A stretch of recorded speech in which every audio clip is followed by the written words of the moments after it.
Yeah. So first things first, I'm not a professional fighter. I am not a member of a grappling or striking team.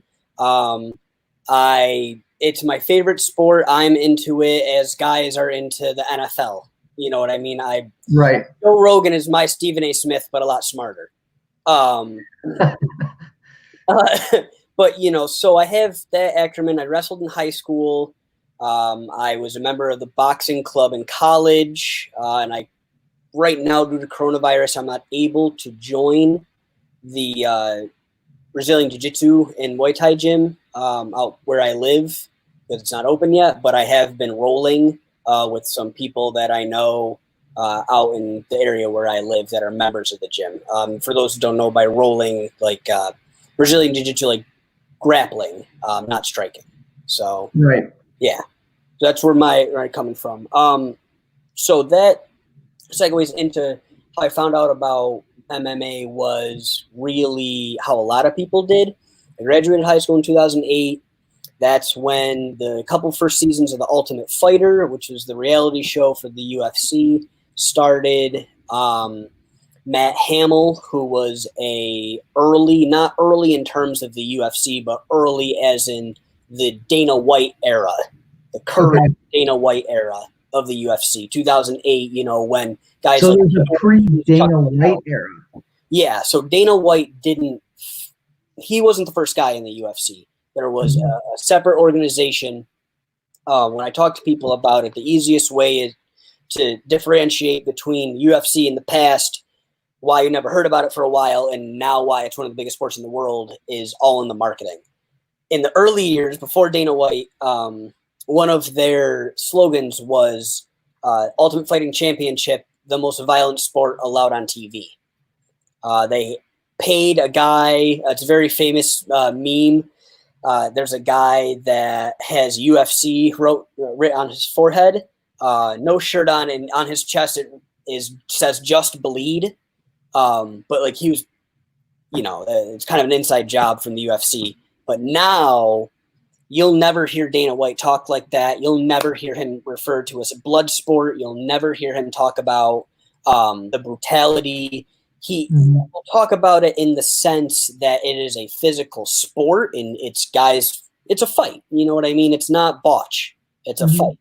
So you need to know what you're viewing, but they are professional athletes. These aren't, bros in college who are slamming beers and their fists into each other's faces. These are professional athletes at the highest level, to the point where I believe that mixed martial arts will be an Olympic sport very soon. So I got into MMA in high school when I was on the wrestling team. Matt Hamill, who was in the UFC, was from my local area, came to my high school a couple times. He's a phenomenal wrestler, phenomenal collegiate wrestler. So just kind of being in that element, Alex knows that this kind of wouldn't be a surprise that it excited my personality. I like things that are a little bit intense. If I'm going to get into something, I'm going to really get into it, but I also need it to give me enough to get into, and it does. It's so complex. So I really just fell into it about 2008, and it was just a culmination of being on the wrestling team, the Ultimate Fighter being on TV, and Matt Hamill being there, and it's just something that I gravitated towards. So you were, I guess, your first real fandom is of this Matt Hamill. Yeah. Okay. So when I started getting, then talk about some other wrestlers that you got into like right away. Fighters. Geez, Rich Franklin, BJ Penn. This is when BJ Penn was God. I mean, BJ Penn was amazing. Frankie Edgar, Ken Flo Florian. As a smaller guy, I'm not big. I wrestled my junior year of high school at 96 pounds, and I never had to cut weight once. So being able to see guys that were that size in high school make it to collegiate wrestling and then ultimately be the lightweight 100, which 155 pounds, because like the weight classes are a little different than boxing. Lightweight, 155 pounds at the time was the smallest championship. Now for men's, it goes down to flyweight, which is 125, and women's, which is down to 115. So just seeing that it's kind of like role models, man. I would try to emulate them in the wrestling room, and it was kind of like how people talk about the WWE when there was the Attitude Era. That's kind of how it was. You full branding. There were some of these brands that had skulls and guns and crosses, and it was, guys had, Tito Ortiz had flames coming up in his shorts. He was the Huntington Beach bad boy. The Iceman, Chuck Liddell, was his arch nemesis, former best friend. So it just was, and there were real gym rivalries too. Back then it was, the end of the era where the guys would settle it at the gym. Regardless if they were professional athletes or not. Like, if you had a problem with me, we're settling it at the gym, we're going to lock the door, where they don't really do that now because they are such high-profile athletes. So it was just so raw. So when you saw these guys fight, it wasn't like they were manicured by management and knew all the right questions and knew how to do the post-fight interviews. It was real, so I resonated with them. But yeah, man, Kenny Florian, Frankie Edgar, of course, the greatest of all time, not up for discussion. Currently, the greatest of all time mixed martial artist is George St. Pierre. There are men that are extremely close to him, but they have yet to finish out their career, or they have yet to face certain challenges in their career. Khabib Nurmagomedov is extremely close. John Jones, again, extremely close. Demetrius Johnson is technically the greatest MMA fighter of all time, technically, for skill. Demetrius Johnson. So yeah, that's just like big names. So just people, at least to me, are household. Talk to me again about MMA early days, like the personalities and the sponsorships, the funding. Like, it just kind of seems like a little bit of the Wild West freedom. Like all the wrestlers kind of have their own freedom, and these guys are starting to be like it's broadcast mainly on pay-per-view and places like that. So in the real early days, I mean, it's kind of like a cult following. Really. Yes, yeah. In the real early days, there were certain states that they couldn't even step foot. I mean, So forget about pay-per-view buys. I mean, if you're putting on a fight in Portland, Maine, you got to get the local market there first. So and it was. I remember it was like shocking. It was like you're allowing these men to go ahead and use their entire physical force, and they could die. You're like, the highlights were like them being knocked out cold. Yeah. And like, that's how most of the fights seemed to end, from what I knew, was like some guy just knocking another guy out, and every fight seemed to end with the ref pulling him off. Yeah. So that was the conception, I think, by the public. Yeah, definitely. So a couple things added to that equation. One being the athletic commissions in the states had never seen anything like this. Submission grappling, you can't hit. Wrestling, you don't choke people out. In boxing, it never goes to the ground. And those are very old, time-honored traditions. I mean, my father did wrestling in gym class. It's just, boxing and gym class is woven into American culture, so it's much more accepting. In the real early days, the first UFC 1, Royce Gracie, I mean, he is the original. Royce Gracie is the original Ultimate Fighter. He won the tournament, and it was billed as a not mixed martial arts, but a multiple martial art discipline tournament. Karate guy, a taekwondo guy, a wrestler, jiu-jitsu guy, guy that would use Wing Chun dummies, kung fu, all these different styles, and that's what you went in there with. If you were a kickboxer, Muay Thai kickboxer, and you'd never grappled before, and Royce Gracie grabbed your legs, you'd have no idea what to do. So that's why sometimes it was so violent, because there were guys that just had never seen this stuff before, and they're just getting, look up what a wheel kick is. Watch a video of a guy getting wheel kicked to the face. Like, it's brutal stuff, and the athletic commissions didn't know how to bill it. The only people that would buy it were the people that wanted to see the blood, so they needed to make the money to pay the bills. The octagon came apart in like 4 different sections, and they'd have to change the mats out and, replace parts, and sometimes it was just duct taped together. And it wasn't a professional production. It was like, take down the ring, store it somewhere in the middle of Nebraska or whatever, and then like when we have another show, we're going to pick it up and bring it. Wow. It's not where it is now. So that's where people can't look at the sport and say, okay, I'm going to find out about it.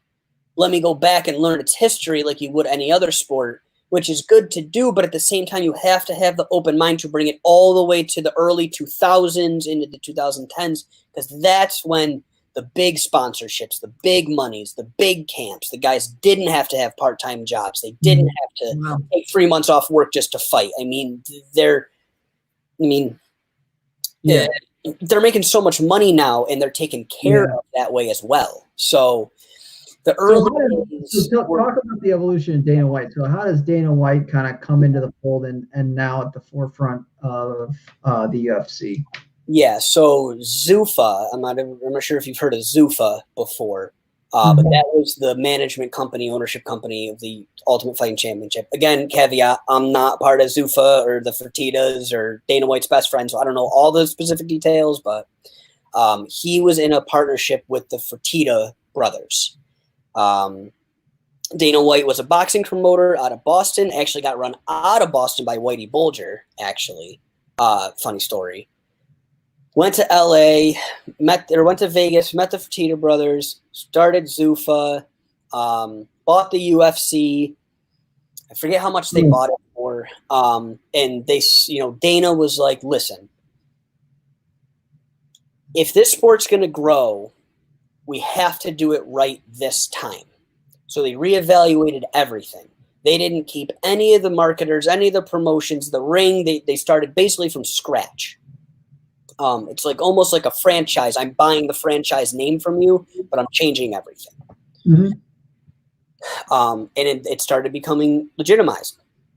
And the easiest way to make money was to reduce overhead, to get sponsors. So anybody that wanted to sponsor, there were sponsors that had more surface area on the octagon and official UFC items than the UFC did. Like now you have the big logo in the middle of the UFC. That it wasn't like that before. On the top of the bars, it just said www.ufc.tv. When they got their first deal with Spike or something. Mm-hmm. So they got the sponsors, but also the fighters were sponsored. Now they don't. So the UFC was, saying you can, whoever your sponsors are, and that's what I was talking about in the marketing of the sport, these first, sponsors had very vivid, kind of brutal-ish logos. And it was all part of the marketing, and they got more money, and people wanted to watch it. And, the biggest company I would say is Tap Out. That's the most mainstream. Tap Out. That's a legit MMA company from its roots. Those guys, that's a real legit company. It's not like Nike that happens to make skateboard shoes. Nike's not a skateboard company. These guys are legit. They had fighters. They had a team. They had a gym. They would go out to, mainland Thailand to go watch these kickboxing matches. They were legit. And that was the culture. Are they still around? I believe the company Tap Out is still around. One of the co-founders, Mask, passed away a number of years ago. And the other guys, Skyscrape and Punk Ass, I think their names are. Again, just to go with the theme. I think they kind of walked away from the company and just kind of collect royalty checks now because it was more of a passion project. Right. So, but Dana White really legitimized. So kind of professionalized it, formalized it to a degree, Exactly. created some standards. Exactly. So he took the best parts of it. So he did work with the tap out guys again. He worked with a couple, obviously Las Vegas, Nevada State Athletic Commission. That's the primo one. He got in there and said, I'm going to put this on as legit as I can for as society will allow and my means will allow. And as the sport started to grow and the Ultimate Fighter started, the conversation changed to the UFC as a blood sport to Dana White made a blood sport $1 billion business. And it's not looked at as a blood sport anymore. I mean, it can get graphic and sometimes it bars. I'll be watching a fight and my buddy's girlfriends are like, oh, why are you watching this? And I'm like, it's not that bad. And then, of course, boom, big elbow to the face, blood everywhere. And I'm like, oh, no. But then Dana steps up and says, hey, medical staff's right there. The coach had the opportunity to stop the fight. There was a fight that just happened last weekend. I forget the fighter's name, but he, after the first round or after the second round, got back to his bench and said, hey, I'm done. I quit. Like, I can't. I'm not going to continue. And his corner tried to convince him to go on. Ultimately, the fighter told the ref, called the fight. People started giving him backlash. Oh, you bitched out, whatever. Dana White, in the official press conference, said, I don't want to hear any of that. You get your ass in the ring. You do what my athletes do. Dana White is big on equality as well. I mean, people will probably judge what I say with that because of how close Donald Trump is to Dana White. But I'm not going to talk about that because I don't think that's germane to the UFC too much, at least for this conversation. But he was able to legitimize every aspect of it. Yes, they got hurt, but they got the top-tier medical condition, medical care. Yeah, we had female UFC fighters, but they made more than any other man on the card. So he takes controversial issues and is very good at curtailing them to meet the times and to make it a positive impact. And to move into another question that you had with the female fighters and all of that, I 100%. Amanda Nunes is one of the baddest 145-pound humans in the world. I don't care who you are. She is in the top 10 145-pound fighters in the UFC, top 15 in the world, I would say. I mean, there's no way that the number 15 ranked 145, 135, 125, 100, weight class in men's would be able to go up and beat the female champion. Wow.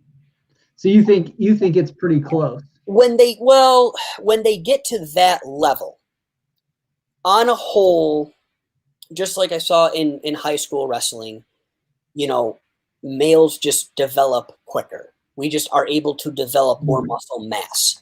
If 135, the number 535 pounder in men's division went and fought the champion in women's, then it'd be a little, it's not just she's that much technically more sound. He's as technical and faster and stronger and a little bit taller and his reach is longer. It's just that physical element. But I fully support women's MMA, 100%. Who was that? I forget. There was a woman's fight, the 115-pound belt, and Rousey. No, not Ronda Rousey. Ronda Rousey. Ronda Rousey was good for the kind of the one that really brought, I feel like, women. Sorry. No worries. The MMA into the. Yeah, so she was big because she had come off all her Olympic success. And I'm not taking anything away from Ronda Rousey. Ronda Rousey is bad. She'd whip the piss out of me. Like, no question about it. She was very good at what she did, but she was very good at what she did. She wasn't very good at MMA. She was very good at what she did. She also had, personally, I think that she has too big of an ego to be a martial artist in there. She, got these big movie contracts and started doing Fast and Furious or whatever action movie she was in. and kind of forgot that she was the champion and that these other women were still training every day when you were at the movie set. And she rested on her laurels and kind of got the Conor McGregor. She was like the first Conor McGregor complex. Conor McGregor very famously said, he should have ownership rights to 25% of the UFC. And Dana White said, why? It's kind of like, well, because I did all this stuff. So she had that mentality. And she was good. I mean, she, like I said, not taking anything away from her skill at all. I just think that she started resting on her laurels, got caught. Holly Holmes pieced her up real quick, head kick, boom, done. Made her, walk around the ring like a baby gazelle. Didn't have any legs under her. Right. Flat-footed, thought she could strike, couldn't. Super, her tell on her hip toss was always there. Quick, but Amanda Nunes, slip, duck, elbow, kick, boom, done. You can read them. But if it wasn't for Ronda Rousey, I don't think the UFC would have been as viewed during that time. Mm-hmm. So all credit in the world to her for that, 100%. She put it on the map. She was one of the biggest international athletes in the world. Mm-hmm. So I think women's MMA is here to stay. I think if anyone is interested in strictly women's MMA, check out Invicta FC. It's only women.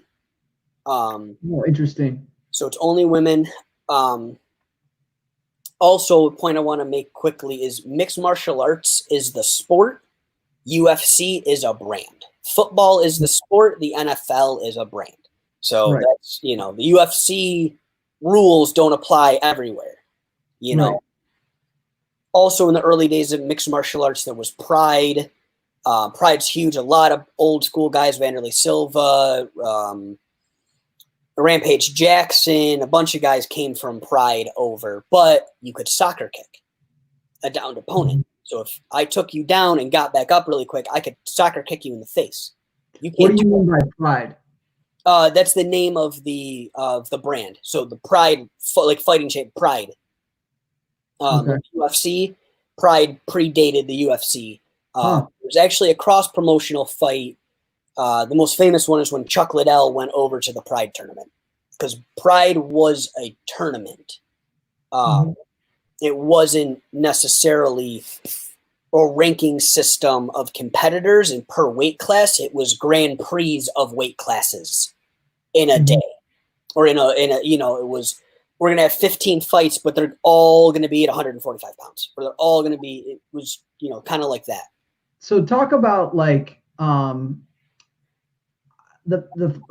fighter's path to the UFC, an MMA's fighter's path to the UFC. What do they have to do before they get into the UFC?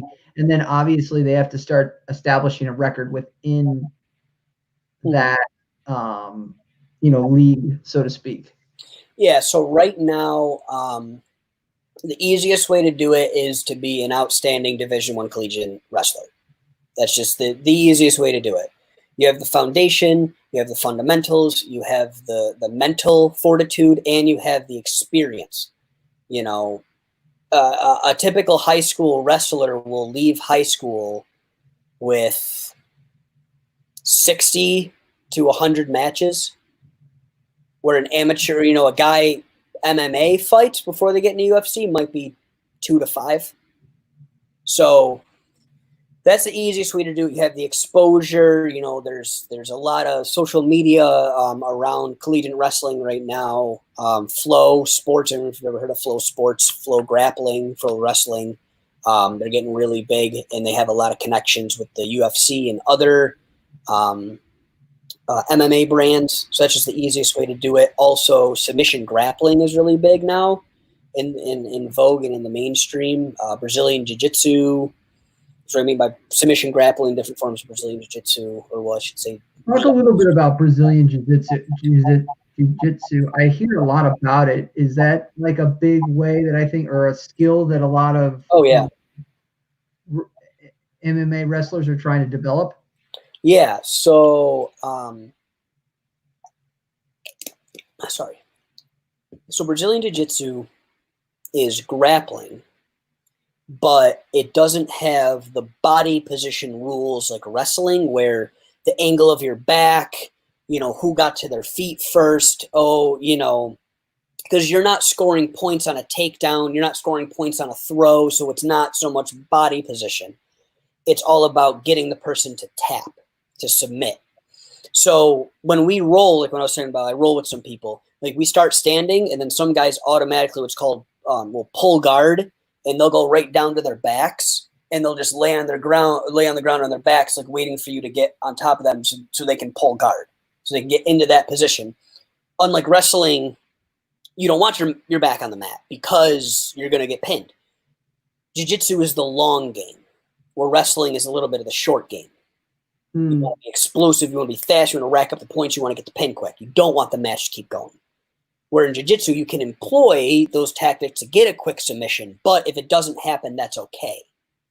You might get another angle, you might work another, position. You're not going to get down in points. I mean, if you go to like the IBBJF or an EBI tournament where there's a scoring system to win the tournament, but you don't have to have a scoring point system just to learn Jiu-Jitsu. Right. Jiu-Jitsu is such a strong foundation because half the way you win mixed martial arts is submitting, either knockout, referee stoppage, or a submission. So you got that. In wrestling, you don't learn submissions. And also, when you get to the ground, you'll be able to position your body and the other person's body better to do like ground and pound, elbow strikes, those sort of things. You'll have better body position and body control. All right, I've got to jump off at like maybe a minute before 7:30. So I'm going to say this will be kind of my final question. But what would you advise, somebody that's just getting into the sport? They don't have any kind of wrestling background. They don't have a combat background.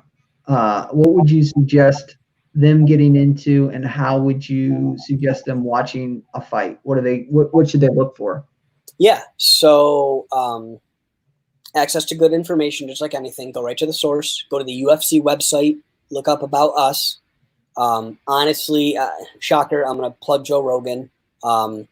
He just does on his podcast does specific shows. It'll be broadcasted as JRE MMA show. So he has mixed martial artists on, and on YouTube, they break down clips of all his podcasts. So sometimes you can see Joe Rogan talks about origins of UFC. Joe Rogan explains why the ref needed to stop in, and he breaks down the positions because he is an elite. He is an expert in Brazilian Jiu-Jitsu. He is a black belt. He's phenomenal. He was a kickboxer. He was a national and international taekwondo champion, so he understands it. Go to the source. Get familiar with other types of combat sports, also wrestling, jiu-jitsu, boxing, just to get other fundamentals. It's easier to break down the complex sport of mixed martial arts if you understand the other aspects that go into it. And honestly, just get into it. Just watch a fight, turn on a fight, and don't get turned off by the blood. Just remember that, it is a combat sport. It's going to happen. It's not because they want to be mean. I mean, obviously it's a fight, but at the same time, they're not looking to be malicious. It's just, they're trying to win. Yeah. And that's happened. Their heart rate's up. The head bleeds a lot, and that's the majority where the strikes are. It's just a thing, but it is a controlled environment. It's a controlled, safe environment. It's not out of hand. It's not crazy. Don't get wrapped up in the blood sport, and ask questions. Go on YouTube, search it, look for legit sources. I think it's a great sport, and I think it's something everybody should learn how to do. Everybody should learn how to defend themselves. Everybody should be in better physical health, and most of all, mental health. All right. So first question, are MMA fighters in the UFC, in your opinion, getting screwed? Are they not getting paid? Do you know anything about this? I mean, Yeah. So I mean, obviously, look, I'm not a fighter. I'm not an agent, but Yeah, we should do some background. Joe, you've been studying martial arts for ever since I was a child, 8 or 9. yeah. Started in Taekwondo, every day for all the way through high school, into college, and then got into Jiu-Jitsu later in life as a 34-year-old. Mm-hmm. So, yeah, I mean, fighting is something not exactly fighting. I don't want to make it sound like I'm out here like throwing bones around, but martial arts, yeah, has been a huge part of my life for forever, really. Just, I mean, starts when you're a kid for a lot of people, and I'm one of those people. So, yeah. So when did you first start seeing like UFC? Like when did it first start getting like popular? Or do you remember it being on TV? I remember it maybe via you, like seeing your like on TV and stuff, and it was like a blood sport. Like it wasn't even on. It was people were thinking about banning it. For sure, human cockfighting. John McCain called it in the 90s. Yeah. So hold on, are we pausing on that fighter contact? We'll get back into that. Yeah. I think we should talk about it. We definitely need to talk about it.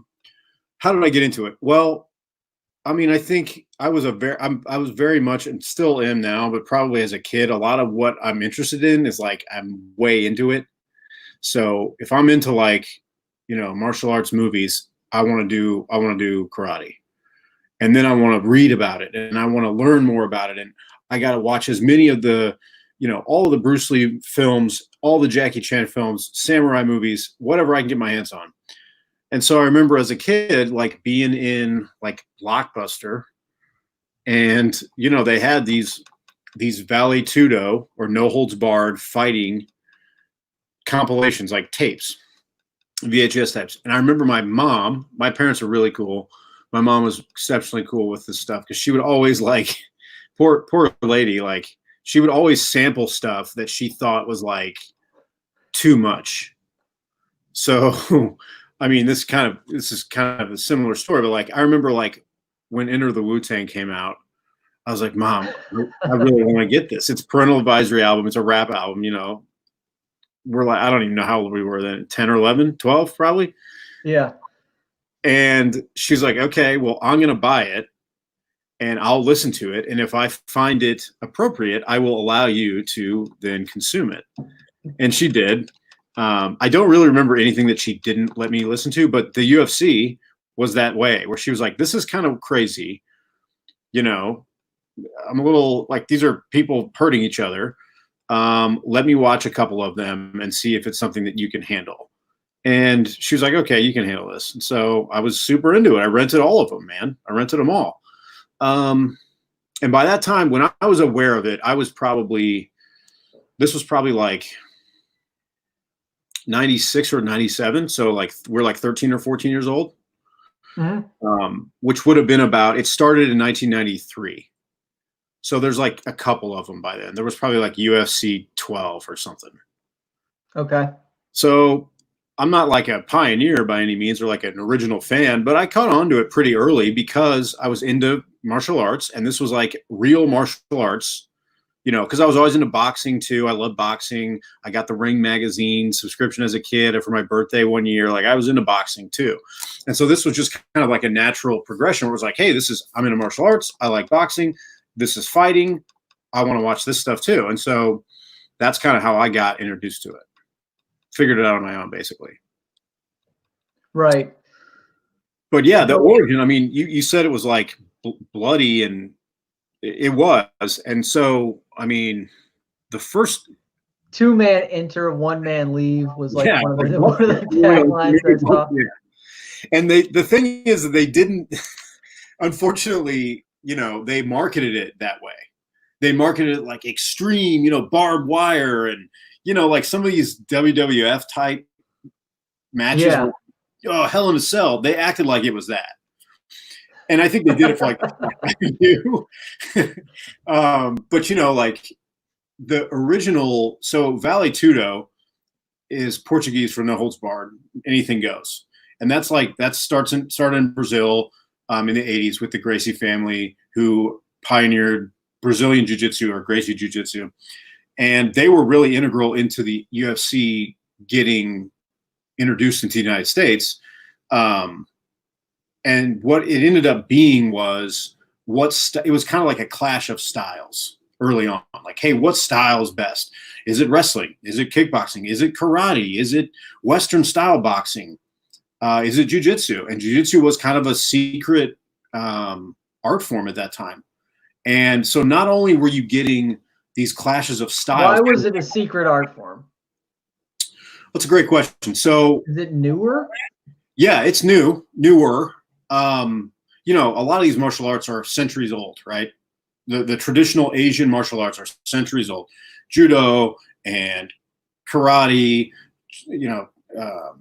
Taekwondo is an offshoot, is a Korean version of Japanese karate, basically, with a lot of variations. There's tons of different trees of disciplines, right? The interesting thing about Brazilian Jiu-Jitsu is that it's a derivative of Japanese Jiu-Jitsu. And so in the early 20th century, this guy named Mitsuyo Maeda was a Japanese Jiu-Jitsu and Judo expert. And he was traveling, kind of like a traveling showman, and he was traveling to Brazil, and he was putting on almost like carnival shows, demonstrations. And so he met this really wealthy businessman who was Helio Gracie's father. I don't know his name. Can't remember his name. Helio Gracie is basically the godfather or the grandfather of Brazilian Jiu-Jitsu. So he meets this guy, and Japanese Jiu-Jitsu is similar but different than Brazilian Jiu-Jitsu. It's a lot to get into at this point, but there are basically what happened was this guy shows this fighting style, a grappling art. He shows it to this wealthy businessman. This businessman's son is really small, very frail, small frame. And he starts to kind of learn some of these things and pick some of this stuff up, but then he takes it and modifies it for his frame. Everything is on the ground. You start from standing, there's a takedown, but then the entire contest is basically with the ground as kind of your backdrop, right?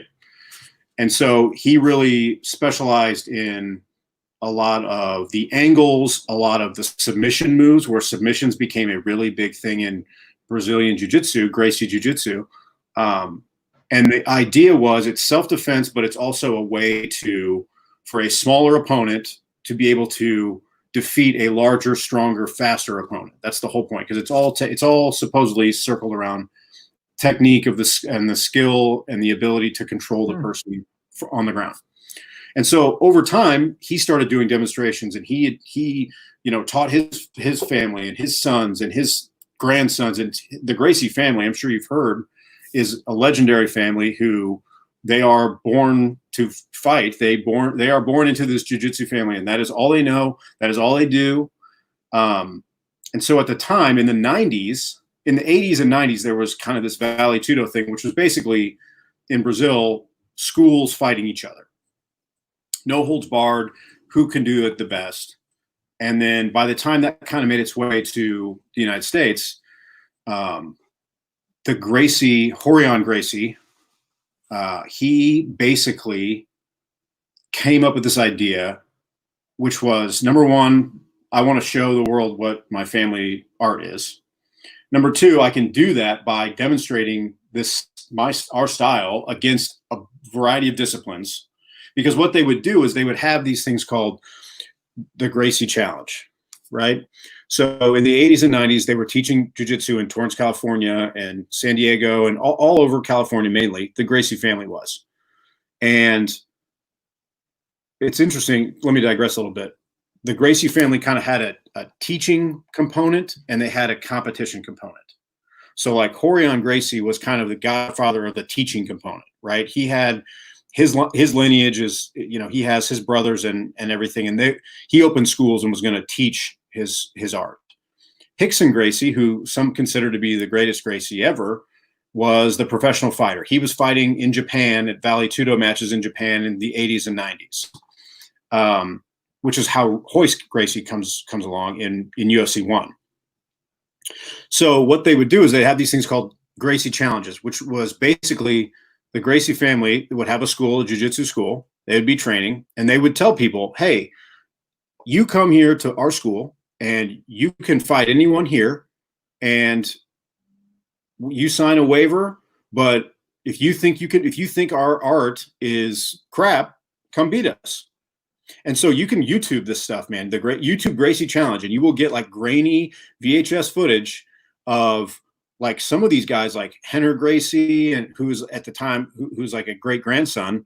He's like 16 years old fighting a black belt in Taekwondo. And it's like, hey, this is it. They say, hey, we're no punching to the groin, no eye gouging, but we're just going to fight. You think you can beat our style? Here we go. And sometimes these matches are like 25 minutes. These guys are just fighting. And usually what ended up happening was you get someone in there and they both start on their feet. And the guy who was coming to challenge was usually from a striking background. He's a kickboxer or a karate guy or a Western boxer. He'd maybe land a punch or a kick. He'd get grabbed. The Gracie guy would take him down. He would mount him. He would take his back. He would choke him. He would submit him. And the guy would have to be like, okay, this style is better. And so they basically elevated that with this idea of the UFC. And Rorion Gracie got involved and was like, hey, I want to do this on like a pay-per-view type of thing because it was big in Japan. It was big in Brazil. He's like, let's do it here. And the back door for the Gracie family was, he said, I want my brother, I believe it's his brother, Royce Gracie, to compete. And the reason they picked Royce is because he's a super unassuming looking guy. If you look at Royce Gracie in the early 90s, he's like a skinny dude. He's like maybe 185 pounds. He kind of looks like an accountant. He's not muscular, very normal in a white gi with a black belt. And if you look at Rickson, who was fighting in Japan, Rickson looks like an athlete. He's jacked, really handsome dude. And so they're like, we don't want Rickson because Rickson is just going to mow down these guys. And everybody's be like, look at this guy. He's a badass. We want Royce because he's kind of a nerd. He's a little goofy looking, but he can beat all these people. And it's going to show the world that Gracie Jiu-Jitsu is truly the greatest martial art.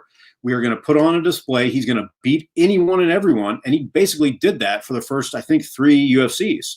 He goes in, and it was this clash of styles type of thing. And you'd get these guys that come in and, you know, they'd be like a wrestler or a boxer, and he would take them down and choke them, triangle choke all of them. It's just, you know, it was nuts. People were like, what is this? How does this work? What is this? I got to know what jiu-jitsu is. I got to take jiu-jitsu. And that really kind of started jiu-jitsu as being a big explosion in the United States, is the early UFCs. Because Royce Gracie was literally the definition of small guy beats a big guy with technique and discipline. And people loved it. Wow. Okay. Yeah. So a couple of UFCs go by. That's the first 2 or 3. And then how does Mr. Dana White get involved? Yeah. He's not the owner, right? There's people behind him too, but he's like usually the face of like the board or whatever. Right. So I can't remember the group that owned the UFC early on, but they were basically bleeding money. They couldn't make rent, basically, right? Like they're putting these fights on. They're you know, they're having a hell of a time. They're not getting sanctioned anywhere. States are kicking them out. They're having a fight in like these casinos in Alabama or on reservation land. Like it's just very dicey. And this ownership group is like, we're done. This sucks. And so the Fertitta brothers came in, these 2 guys. I'm not sure what they do. I'm sure if you Google them, it'd be like they're, you know, I don't know. They have stock somewhere, or there's some reason they are wealthy guys, but they were wealthy guys. And I want to say they bought the UFC for like $3 million, like something not very much, just no money. And everybody's like, this is a loser. You guys are buying a piece of shit. And they brought in Dana White. He knew them because he had been like a boxing promoter in Boston, I think. So he was familiar with like Vegas and kind of the fight game. He knew like promotions and judges, and you kind of have to have somebody who's like in that circle. And so he was kind of like the front man, like you're saying, the face of it, the managerial side, not the money side. And so they bought the UFC and just kind of started really cracking down on a lot of, like, the UFC started out as there was no weight classes, there was no rules, they didn't have gloves, you could wear shoes, you could pull hair. I mean, it was like they were really pushing the envelope of like crazy. We want to watch people hurt each other. And so the Fertitta brothers came in when, I think it's Zuffa Boxing. Zuffa is the group that bought it, and they have a boxing offshoot now. They kind of legitimized it, and they were like, okay, we're going to put more weight classes, stricter rules. It's going to be based on like instead of this like no time limit thing, which is what they were doing. They would do like 2 25-minute rounds, because in the Vale Tudo world, it's like, hey, you fight until somebody loses. There's no rounds, there's no points. It's submission only or knockout or somebody gives up, and it's like an hour. And people are like, all right, these guys are laying on each other, like they're dead tired. We need to have some parameters here. And so they made it a little bit more of they put the parameters in. They had gloves become mandatory, no shoes. They kind of they legitimize it.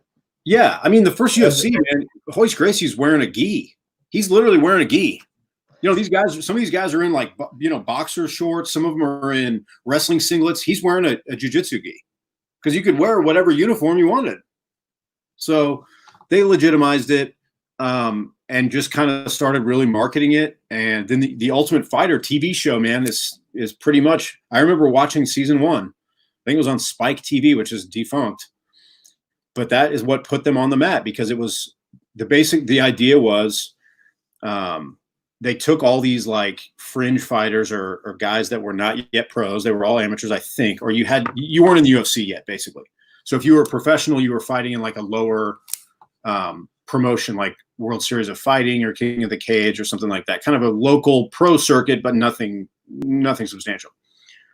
They took those guys, they put them on a reality show in a house, just like all these fucking reality shows. And they basically had like a tournament, over the course of whatever it is, 3 months. And the two last guys were going to fight on a pay-per-view, and the winner gets a year contract in the UFC and like $100,000. And the first fight is between Forrest Griffin, who actually went on to be the light heavyweight champion for a while, and Stephan Bonnar. And I remember watching this fight. It was just like an awesome fight. These guys are just giving it their all. They're both out there that you can tell they're like, I've got to win this because I need this money. I need this job. I am not going to go home. Right. This is my future. Yeah, I'm not gonna go home with nothing. I went through this stupid house and I listened to all this bullshit drama. I had to wear a microphone, and now I got to fight some guy to win. I'm not losing. Forrest Griffin barely wins. And I remember watching this, man. Dana White comes out and was like, Forrest Griffin wins, so he gets the contract, he gets the money. But he's like, Stephan Bonnar, you're getting a contract too. We got to honor your fighting spirit. We're going to make sure that you're in the UFC. We can't deny you an opportunity. And that just like took off, man. That show, they had that show for a long time. I only watched a couple more seasons, I feel like, and that was really like the mainstream when it started to become more mainstream, I think. And then you got, Conor McGregor and the Ronda Rousey and just, the bigger personalities start to come monster stars. So that's kind of like a basic overview, I feel like. Yeah. I could go into some other directions, but we'll keep along these lines of like a timeline. So like obviously UFC gains popularity. When does it start to become more so like in boxing? I feel like a lot of the money goes to the boxer. Right. And in UFC, I feel like the fighters have less control. They're like not unionized like a lot of professional sports. No. And they used to get a ton on their sponsorships. I feel like they still kind of do, but now I know everything's got to be Reebok once they enter the ring. The contract's almost no. Really? Yeah. So talk about like their hands the fighters' hands being tied and like the evolution of like a lot of the money going to the UFC rather than the fighters. So you're bringing up a good point, and that's that. And I think it's important to look at like why it's like this, because I'm with you. I think the fighters are getting hosed. I also think as a fan, it's a product. Them getting hosed is a product of the game, of the fight game being much more active and competitive, because they basically the UFC looked at the boxing model. It was like, we are not doing that. So what the boxing model is all the fighters are independent. They're just their own person. They don't play for a league. They don't fight for a league. They're just Floyd Mayweather, Bernard Hopkins, Tyson Fury, Deontay Wilder, whatever. They're just by themselves. What you have is governing bodies. So like the WBO, the IBC, the WBA, the IBF, the WBF, all of these like international boxing federations, which is basically like a conglomerate of money and some sort of like LLC structure. I don't even really fucking know, to be honest with you. But they have a belt and they have a ranking system, and you can basically become part of that rank. You know, you could be the WBO champ and the IBF champ, but not the WBC champ, because that's a different organization.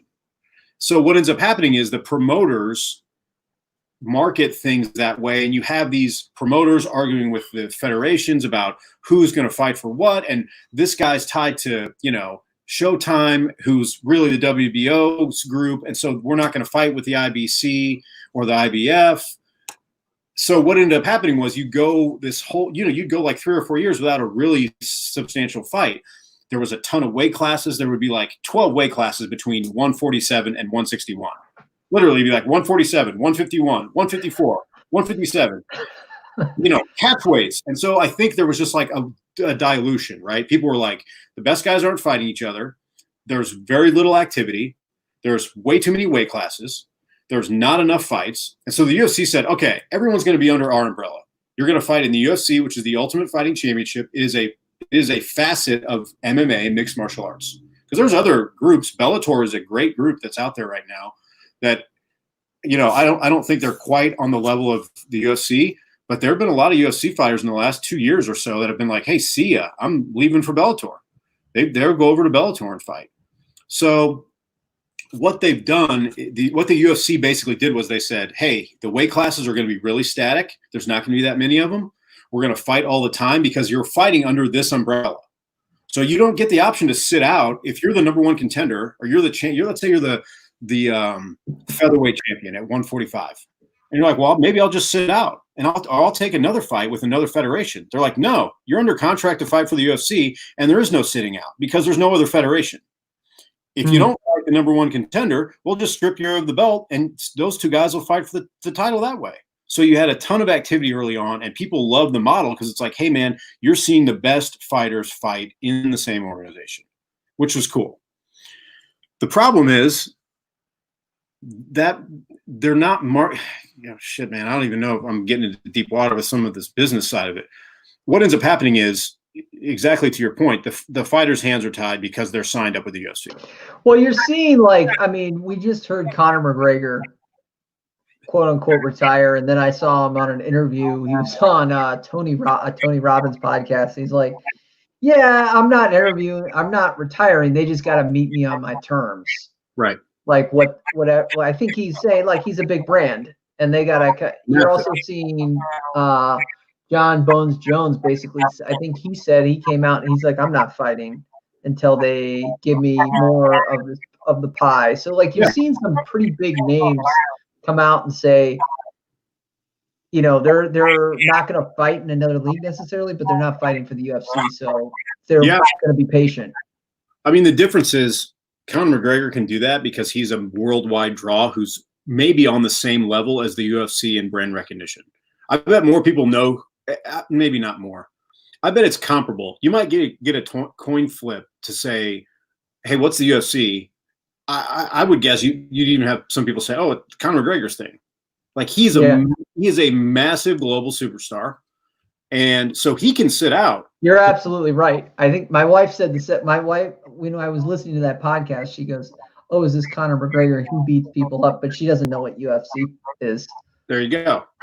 So he can sit out, right? He's fine because he's now part of it is, look, dude, that guy started out making 20 grand a fight, but he made himself, and that's basically Dana White's thing. Dana White's thing is, listen, you're going to fight here with us, for us. The reason we can put on these fights is because you guys don't cost a lot of money to fight. If you want to be a big time fighter and you want to be Conor McGregor, you want to be Ronda Rousey, make yourself, make your personality, make your brand massive, get ridiculous pay-per-view draws on your fights. We'll give you points on the pay-per-view and you can call your shot then. But if you're not calling your shot, I'm not going to put up some, the 8th and the 7th and the 8th ranked light heavyweights are not going to make $2 million a fight. Sorry, there's not. That's now the fighters are saying, hey, man. I feel like Dana White is saying you're replaceable. 100%. I'm going to find the next whoever. He will, and he will say that publicly.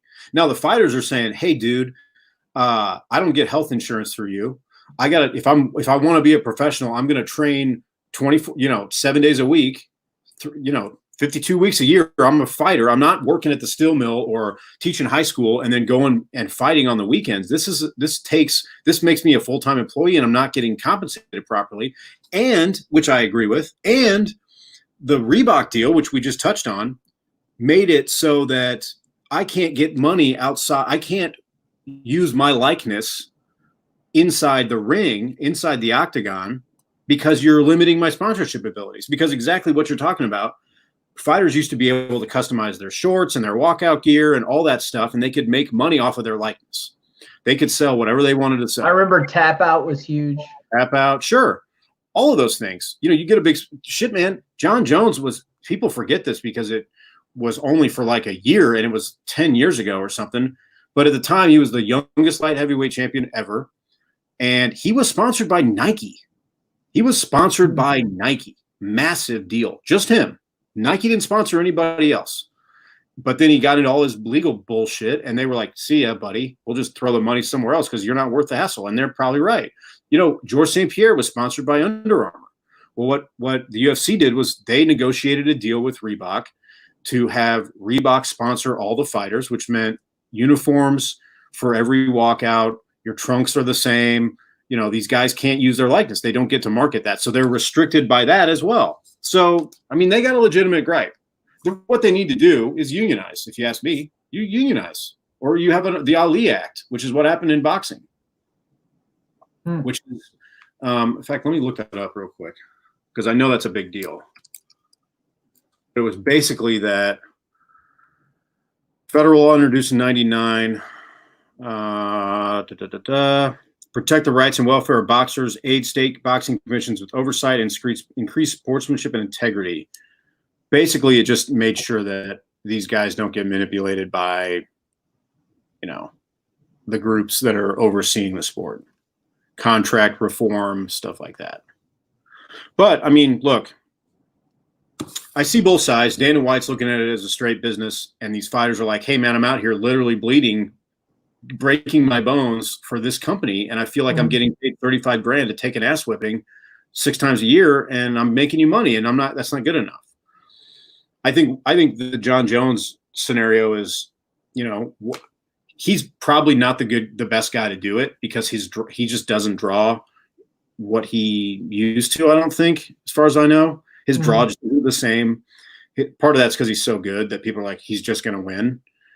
But they need someone like that, like Conor McGregor, to be like, hey, Conor McGregor is kind of exempt. They need someone like Masvidal, right? He's not the champ, but he's a beloved guy. People love him.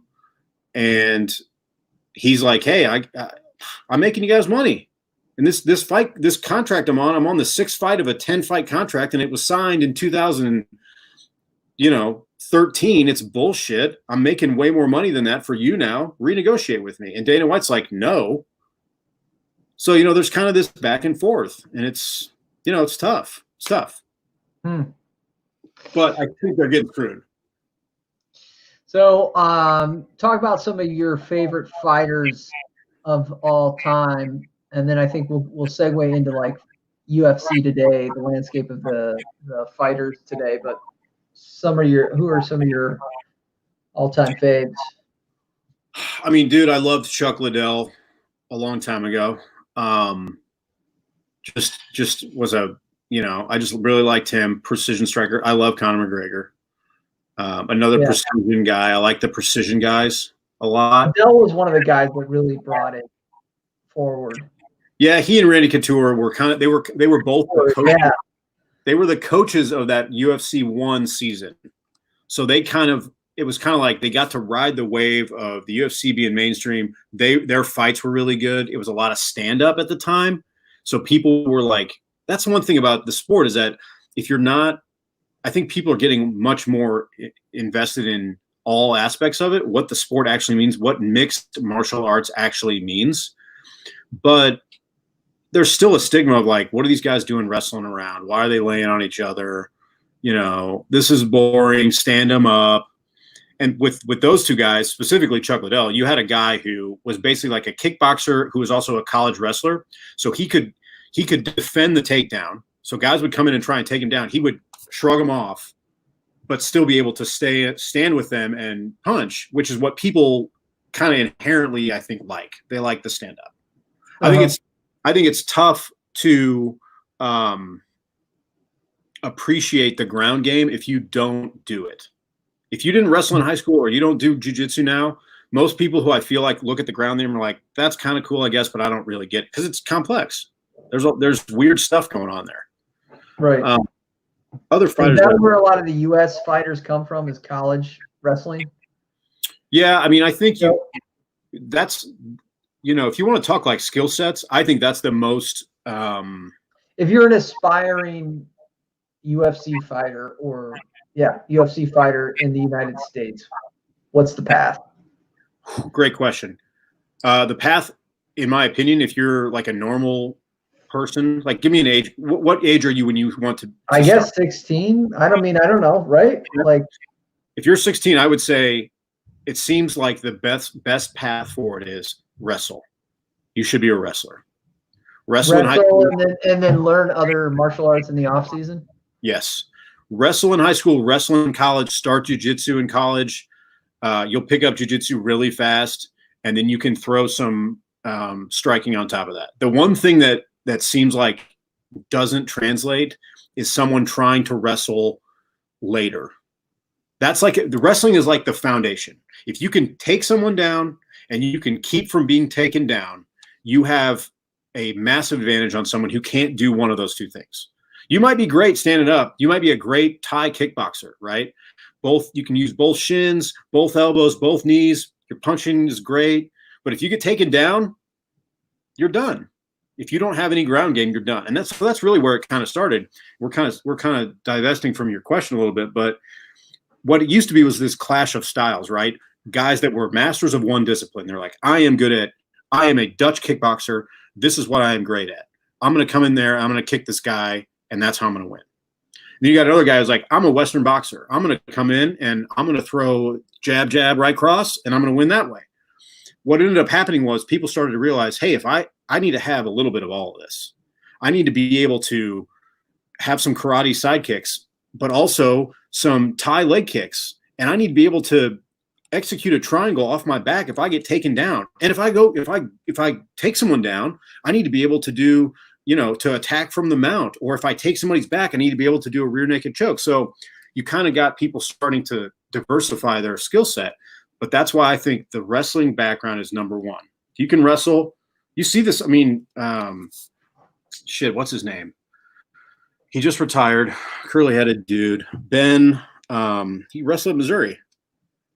Ben Askren. NCAA wrestler, right? Great wrestler. He goes into mixed martial arts after wrestling, and he ended his career in the UFC not at his peak. He was at his peak in other organizations, but dude, there would be fights where he would never get touched. No one would lay a glove on him because if he grabs you, you're going to the ground. And you're going to have to deal with him on top of you, punching you or submitting you. So it seems like the way to go is I think number one is probably wrestling. You can kind of pick up jiu-jitsu, but wrestling and jiu-jitsu kind of go together. Wrestling probably more so, and then a little kickboxing. You got to be able to stand up with these guys. And so a lot of times what you do is you get these wrestlers. Dan Henderson is an Olympic wrestler, great wrestler. What he figured out how to do was basically be a boxer on top of his wrestling. So everyone knows Dan Henderson can grab. He's going to grab you. He'll take you down, but he's also got a powerful right hand, and if he lands that, you're out. So that seems to be kind of the way to go. I'm trying to think of some other fighters that I really love. There's a lot. I like the tacticians. I like the tactical guys. I'm not a bloodthirsty guy. I don't watch this to watch guys get cut and stand in the middle of the ring and throw haymakers. Although I like that somewhat, but I like a tactical guy. I like less of an athlete. I like a combination of athlete and fighter. So I think there's three categories, right? And there's probably more, but there's three main categories. There's fighter. That's like Mike Perry now. He's an animal. He's crazy. He just wants to fight. He would fight you in the parking lot in flip-flops. He doesn't care. He just likes fighting. There's athlete. That's Georges St-Pierre. Georges St-Pierre is a ridiculous athlete. I remember reading back when he was the welterweight champ that he went on that huge run. Georges St-Pierre. They say the best of all time. Yeah, I think he had the most title defenses. Yeah, it's him or like Anderson Silva or John Jones. Those guys are all in the mix. He at one time he never wrestled in college. Never wrestled as a kid. Has no wrestling background. Picked it up as a professional. Became one of the best wrestlers ever in mixed martial arts. So good that the Canadian national wrestling team wanted him to come out for the 2006 or 8 or one of the Olympics. Was like, hey, will you wrestle on their wrestling team? He's like, nah, I'm not going to do that. Like, imagine how good of an athlete you have to be to pick up a sport that most people spend their whole life doing to get good at, because it's hard. And he just picked it up, and he became one of the best wrestlers ever in the UFC, and is good enough to be asked by his country to represent them in the Olympics. That's mind-blowing. So he's the athlete. And then you have like the tactical guy. And the tactical guy is probably more of like maybe he's limited athletically, and he's not a bloodthirsty guy like Mike Perry, but he's a smart fighter who has good techniques. I don't even know who I would consider that, because a lot of these guys have a lot of these attributes, but Anderson Silva is kind of like that. Really strategic, great martial artist, more there for kind of always seemed to be more about like challenging himself and trying to be as perfect as he could be in the ring, as opposed to just, wanting to throw bombs all the time. I don't know. Those comparisons may not be right, but I tend to like those guys more. I think Conor McGregor is a little bit like that. He's got a really powerful right hand, but man, watching him, just throw his combos, and he just not getting touched. That Eddie Alvarez fight a couple years ago when he won the lightweight title after he was the featherweight champ, so he had both belts, first time that's ever been done. Ridiculous, just artistry, poetry. Those are guys that I like. So yeah, I like the tactical battle. Going back to the GPS days, I remember towards the end of his career, 2013, he fought, and I thought he lost one of the matches I saw live. Hendrickson? Johnny Hendricks? Yeah. Johnny Hendricks. Yeah. Okay. Yep. Hendricks and him were trading blows. They went to the ground a couple times. I mean, I just thought at the end of the fight, went full 5 rounds, and he looks like he lost the fight. Just his face is bloodied. They wind up giving it to him in a split decision. But one of the things I was looking up is Johnny Hendricks. Rumors of him being on steroids or something similar. So that's something that I guess they've been trying to clean up too. The game wasn't necessary because it was the Wild West. It came out of the Wild West, so to speak, as you were talking about earlier. They're still trying to crack down, I think, on a lot of the PED usage. Oh yeah, man. I mean, Because there's nothing after that. I think he becomes he knows the welterweight champion, and then he just goes away and never has like the career he used to. Yeah, he won. And if I'm correct, I think he won like an interim title after GSP retired. But he tried to make a comeback a couple of years ago. Never really the same. He also never really evolved with the sport. He was a guy who was like, "Hey, I'm a, you know." He was a wrestler with like a heavy hand. Exactly. And so what would happen was he'd get taken down, put on his back, and he'd be like, well, I can't do anything from here. This isn't what I don't train for this. It's like, dude, you got to train for all of it at this point. That's kind of the thing. Yeah, the PED thing, I mean, dude, just look up Vitor Belfort at any time in his UFC career. And he was in very early, he's a phenomenal fighter. He was in some very early UFCs. He and Vanderlei Silva are in like very early, like UFC 8 or something, back when they were wearing shoes. He looks like a bodybuilder. I mean, traps to his ears, just jacked out of his mind. I mean, like a cartoon character. He looks like a superhero. And so, yeah, that was some PED stuff. There was the whole testosterone replacement thing.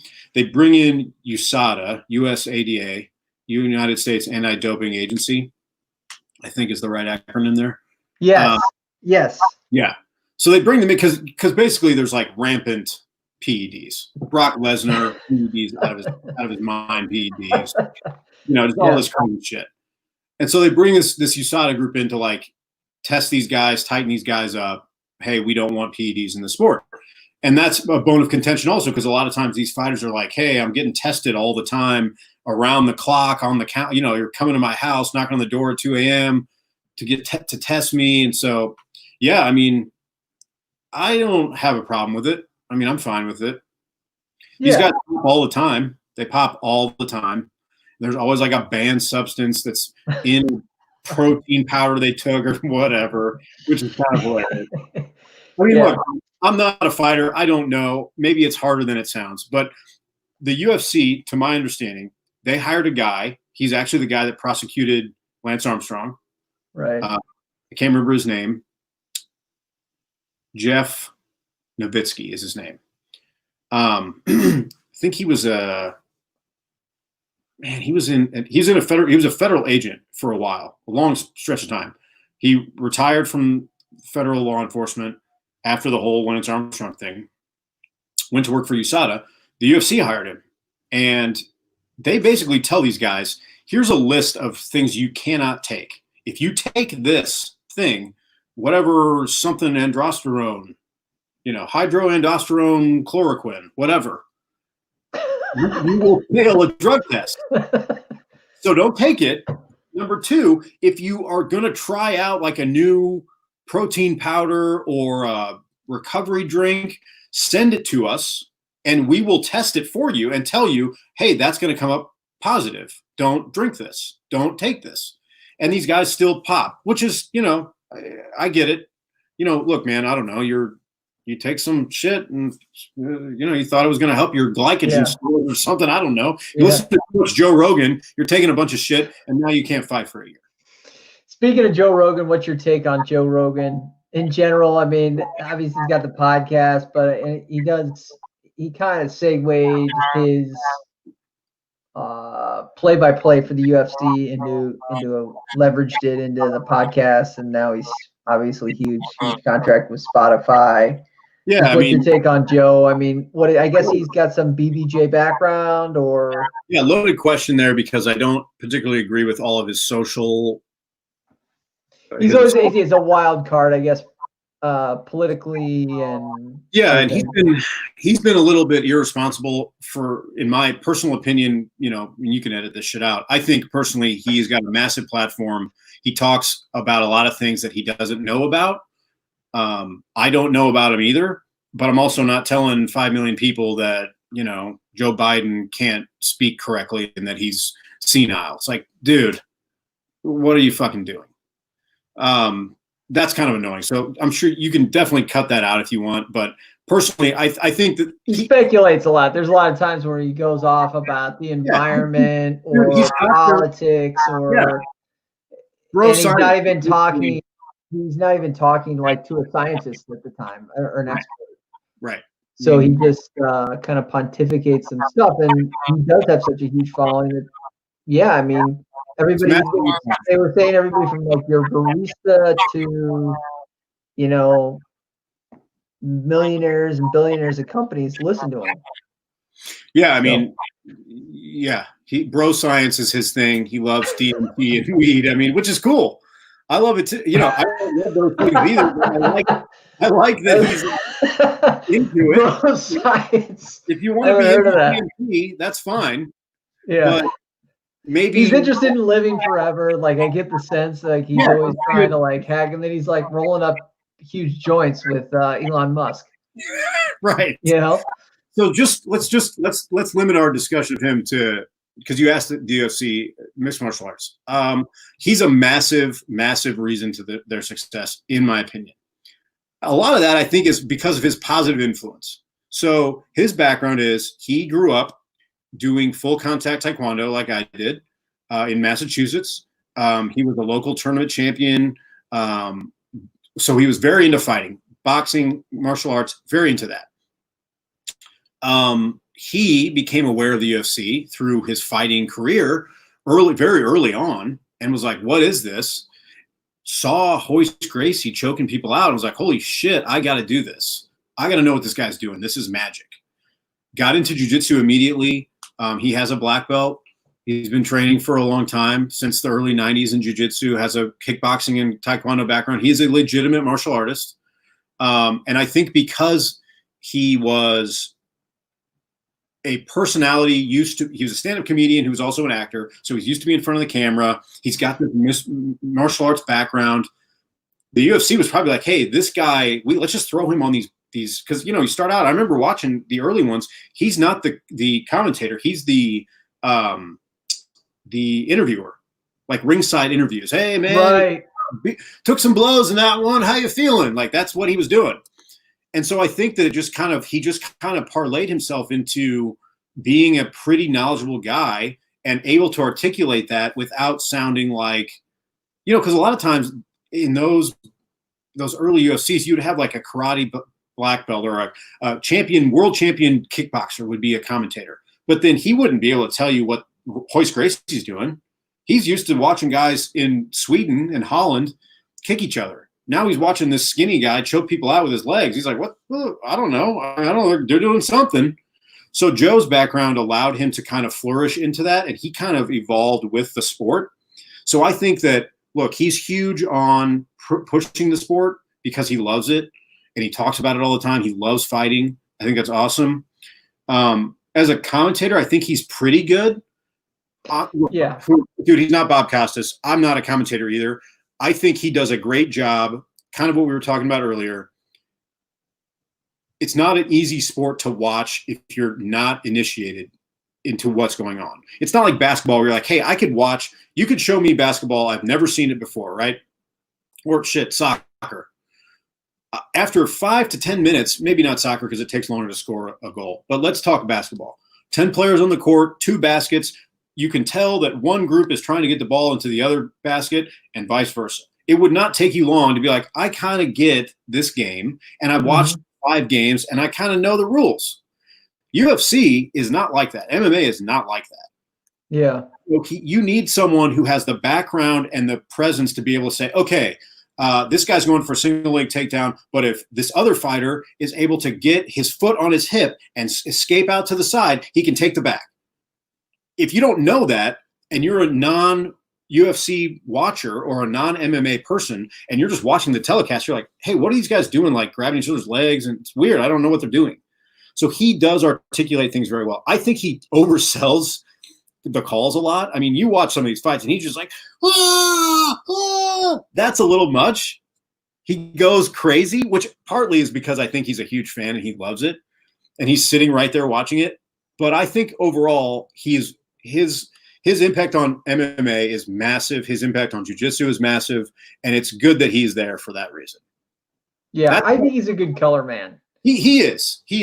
And he works really well with a lot of the guys. Like Paul Felder is a pro fighter that he calls fights with. John Anik, he calls fights with him. He calls fights with DC, Daniel Cormier, which I think is the best, really good two guys calling fights. He's good. He's really good. Out of all the Joe Rogan takes that I have, my most positive take is his influence on martial arts. I like it the most out of all of his stuff. That and probably his fitness things, which I think are good too. So I like him. What's your take on Khabib here? Monster. Unstoppable. Having done jiu-jitsu and being obsessed with the jiu-jitsu, I don't think people who don't grapple, wrestle, or do any sort of grappling have any clue what it feels like to be completely suffocated. Yeah. And I caveat that by saying I have not felt anything probably near to what he can generate. But I have been, been mounted before, been in side control, or had somebody on my back, and it is horrifying at times. I mean, you get used to it, you learn to deal with discomfort, and you just kind of deal with it. But that is a skill set. Generating that amount of leverage and force when someone's on top of you is absolutely a skill. And he's a master. He is a master. He's a master. And he's Samba. Is that Sambo? it? Sambo. Yeah. Sambo's what? It's basically a combo. It's a combination of Brazilian Jiu-Jitsu and Judo. Why Russia decided not to just do those things differently? They wanted to make it an amalgamation of arts. Okay. This is also what Fedor, remember Fedor Emelianenko? Also a Sambo practitioner, who's arguably one of the greatest of all time, potentially the greatest heavyweight ever. Didn't fight in the UFC, only fought in Pride and some other groups. Pride was another competing organization at the time of the UFC's kind of height in the 90s all the way through until they got bought, I think, in 1999. Sambo is basically, it starts on the feet. You're wearing, instead of the traditional jiu-jitsu gi, which is the jacket, the belt, and the gi pants, you're wearing the jacket, the belt, and wrestling shorts. Again, why are we doing that? I don't know. But it emphasizes takedowns and throws, and then control and submission on the ground. And Khabib is a master. He's the closest thing we have right now, other than Damian Maia, who's also a master at Brazilian Jiu-Jitsu, of the single discipline master who is highly successful in the UFC. That doesn't exist much anymore. Usually what you get is kind of what we were talking about earlier, where you have a guy who has a strong background in something and has added components of other things that he's good at or able to do well to make him a well-rounded fighter, where Khabib is like, dude, Khabib is a wrestler. He is a Sambo guy, a wrestler. He's got some sneaky stand-up punching, but he's not going to leg kick you. He's not going to stand up and trade jab combination, boxing combinations with you. He is going to grab you, take you down, pound on you, and choke you. That's it. There's not do you think anybody will challenge him? I think there's definitely some guys that can. I guess he hasn't defended the belt for a while here because of COVID and other things. Yeah. Look, I think Dustin Poirier, who beat him, who could beat his last fight, probably could give him another run. Justin Gaethje's a lightweight that could do it. Tony Ferguson, I was wanting to see that fight. It's not going to happen for a little bit. And I think Conor has a chance. I mean, Conor's a phenomenal athlete who's a great fighter. I think I will tell you this. Do I think he can be beaten? Yes. I think he holds the advantage over almost all of those guys that I just listed at his weight division. I really do. So I don't know. He could have 3 or 4 more fights and retire at 32-0 or whatever he would be at that point. And he's out of Dagestan, right? So that's become like there's a few other fighters behind him, I think, that are coming out. Yeah, I mean, unfortunately, man, because of a lot of the problems that some of these countries have, human rights violations and dictators, and Russia, Chechnya, Dagestan, MMA is huge there. gigantic there. The Chechnyan, I don't even know his name. The Chechnyan, I don't even know who he is anymore. Who's the Chechen? Israel? What's his name? Leader. I don't know. Well, he like loves MMA. I mean, he also hates gay people, you know, Catholics. I mean, he hates everybody who's not Chechnyan Muslim, but Chechnyan president. I guess he's a president. Ramzan Kadyrov. Yeah. Head of the Chechen Republic. Not a good person. You know, he loves MMA. So MMA in like some of these Eastern Bloc, old Soviet Union, Eastern Bloc nations is huge. And, you know, much, I think the parallels, speaking on like more of a social level, I think it's interesting to see the parallel on boxing in the early 20th, well, really the 19th and the 20th centuries in this country, which is boxing fighters were often from rough backgrounds, were very poor, did not have much, and boxing was a way to get something out of their lives. You know, this is not a sport that, you know, you need anything for, really. And that's how a lot of, you know, boxing was kind of built on the backs of a lot of poor people who fought their way out of poverty. And so I think when you look at some of these nations, like some of these Eastern Bloc countries that have struggling economies and the quality of life is low and it's hard to live there, it's not coincidental that fighting is the answer, both in how they approach life and how they can get out of their situation. So that's an interesting parallel, I think. So I'm looking through some of the weight classes and the defenses, and like it looks like welterweight, lightweight, middleweight. These are the belts that usually get defended, at least on the men's card. Heavyweights, I mean, I was looking it up. I don't think the heavyweight has been defended since 2017, 2016. So it just doesn't look like. Is that because there's not a lot of guys that can fight at that weight, or like what's the deal? It's kind of a combo, I think. Like light heavy is Bones Jones, and I mean, no, I don't want to say nobody, but because you're right. But it's been like it's currently seems like that. So it's just like. Yeah, I mean, you know, it's a good question. I don't have the middle is where the parity is, maybe? That's where. Yeah. I mean, I think you've seen there's been like a wave. There have been like waves of a weight class where it's like these like 7 or 8 guys are all kind of hitting their peak of athletic and fighting ability at the same time, which makes a weight class really competitive. So like when we were younger, it was the light heavyweights, right? A lot of the light heavyweights, that was kind of the big, that 205 weight class was like, oh, this is the prestige weight class.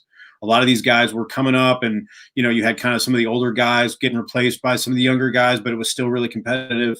That's not really happening in that weight class anymore. Anderson Silva owned middleweight for like 10 years. Georges St. Pierre owned welterweight for like 12 years. But now you're seeing some of these other lighter weight classes kind of have the same thing where it's like, hey, there's like a group of like 7 or 8 guys in each class. And same with some of the female classes where they are just all kind of duking it out, you know, pardon the pun, at the same time. Like, hey, they're just kind of, these fighters are consistently butting up against each other in these weight classes. Really, Conor McGregor put the light weight classes on the map. Nobody gave a shit about featherweight before that Irish guy showed up. Nobody cared. 145 pounders, get the fuck out of here. We wanted to see the big boys. Everybody wants to see the heavyweight. You're not the baddest man on the planet unless you're heavyweight champion of the world, right? Yeah. Conor McGregor was like, hey, man, I'm small. I don't care. I'm 5'9". I'm 145. And he made an explosion in the sport, and he put feather and lightweight on the map. You had Mighty Mouse for a long time, who was, you know, again, a guy who was just an exceptional flyweight, didn't have much competition, but unbelievable athletic fight IQ, incredibly talented. So, yeah, I think it just kind of goes in waves. What do you like about Conor? Is it his you know, marketability, his ability to deliver, his willingness to adapt who he is and not stick to one style? kind of all of that, honestly. I mean, you know, he has had some fuck ups outside of the ring, outside of the cage. He's done some dumb shit personally. But there was a stretch there for a couple years, man, where he was locked in. He was fighting 2 or 3 times a year. They would have these massive press conferences. They don't even do it anymore because he basically dominated. But they would have the entire card on a dais. So there's like 25 fighters, and it would be just Conor McGregor answering. He's super articulate. He's really well spoken. He's got that Irish accent. He would answer these questions. I remember. No one would even, he wasn't even really pushing people around, but no one would ask the other fighters questions. They're like, I don't care what, you know, Donald Cerrone has to say. I want to talk to that guy because he's interesting. So and then, you know, look, none of that works if you don't win. And well, he would make fun of all of them too. Right. Like, they would ask their question. He would. Dude, his responses were just so very sharp, and he won. That's the thing. Is like, look, man, you can talk all this shit, but if you don't win, pretty soon people are like, hey, man, great, funny line, but you keep getting your ass kicked. He won. I mean, he fought Jose Aldo, who was the greatest featherweight ever, undefeated featherweight, held the belt for a decade, and he beat him in, you know, whatever it is, 13 seconds or something. So, you know, he just won and won and won and won and talked shit and fought fucking Floyd Mayweather, which was crazy. Like, that just is nuts. He basically did that. He willed that. He made an offhand comment in one of those press conferences, like, maybe I'll go fight Floyd Mayweather. And it actually happened. It's crazy. Crazy. So, yeah, I mean, I don't know how we got to that. Oh, the heavyweight stuff. Yeah, I think a lot of it is, man, it's tough to get guys that are that big to fight that can do those things. You know, those are big people. And, you know, a lot of times those fights end quickly or they are not appealing, you know, because those guys get tired faster. You know, yeah, you can get put out with one shot, but then if you don't, that's not a great fight sometimes. So I was never into the big guys, really. I always kind of liked light, heavy, and middleweight. But, you know, it also depends on where the talent is. Why do you fight? Why do you train? You don't have aspirations to go into any kind of mixed martial arts league or get on the ticket. Like, why train? It's, I don't know, man. I think it's kind of the tactician side of things that I really like. It's a problem solving thing, especially jiu-jitsu. Do you encourage other people to? I would encourage anyone and everyone over the age of 8 to get into martial arts, specifically Brazilian Jiu-Jitsu. It's the best one. I don't even think it's close. I think that you get some out of the traditional arts. I think you get some great in skill sets like discipline and self-motivation and humbleness and I guess humility, mutual respect. Those things are great in the traditional martial arts. But as far as the applicability, nothing compares to jiu-jitsu. You can do it full speed. So when you're rolling, which is it's called sparring in jiu-jitsu, you spar every time you train, you spar because you're not hitting people full speed. You're not injuring the other person. If it hurts, you tap. That's it. It exercises your mind. It's a problem-solving style approach to things because there's so many things you have to be aware of. It's very technique-driven. I really think, I mean, obviously speed and strength and quickness are big parts of it, but you do not have to be big. You do not have to be strong. You do not have to be fast to be good at that art. You don't. I remember when I first started, there was very small people, you know, that would just put me in a pretzel. It was like I couldn't do anything. I don't know how to do any of this. So I think for like just self-improvement, I think it's amazing. I love it. I think it just relays itself to so many things in life. I cannot overemphasize how great I think jiu-jitsu is for literally everybody. If you can get over the claustrophobia at times and having somebody sweat on you, there's no reason not to try it, man. It's addicting. If you give it a couple of weeks, if someone were to say, well, what if I go to one class and I hate it? I'd say you need to give it 10 classes. If after 10 classes you're like, this isn't for me, that's cool. But I bet most people would be like, wow, I can't believe I could do that. It's just awesome. I just love it. I love it. Right. You encourage, I know, you encourage women to do it. Oh, dude, 100%. All that, Yeah. all of I mean, those. you send out some videos of some women kicking some ass. Yeah. I mean, I've been submitted by dozens of women, dozens, because they just know more than I do. They know how to do it, and I don't. I've been training for 2.5 years, and I